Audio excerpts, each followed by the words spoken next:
We have F-22s and 7,000 something Abrams tanks. No one can beat America. Oh yeah? Well, that's great. But what about when our aircrafts have to land? They have to land somewhere. Um, what about all the fifth column when they infiltrate your country? What about the Trojan Shock forces when they're hidden in your country? You know, what about the klub-k systems when they're hidden in your country and all the little armored vehicles? What happens when Xi Jinping has a bad day, or old Vladdy over there in Moscow? What happens when they have a bad day and they decide to send the signal? When those aircrafts are landed, what's going to happen is, there's going to be a cyber attack and there's going to be a massive blackout, and it's going to affect our armed forces as well.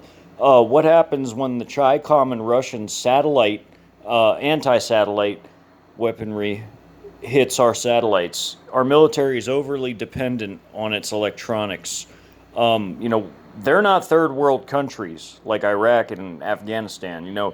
When they take out our eyes and ears through their anti-sat weapons, their cyber, their localized EMPs, our forces are going to be blind and they're not going to be able to respond.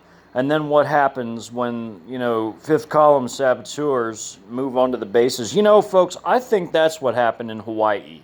I think that's why that spy ship for the Russians sent was there. They were dropping off their fifth column, bad actors on Hawaii, and that's why that airfield was shut down. When those planes are on the ground, there's no telling what they could do if they sneak on those bases. Then you have the Trojan Shock forces with their klub-k systems. They could probably fit an S-300 or an S-400 in one of those too. What happens when they're parked outside the air bases and the planes are taken off and then they get, taken down with those or local EMP weapons? That is the danger of the fifth column and the shock forces in this nation. May Yeshua bless and keep you all always.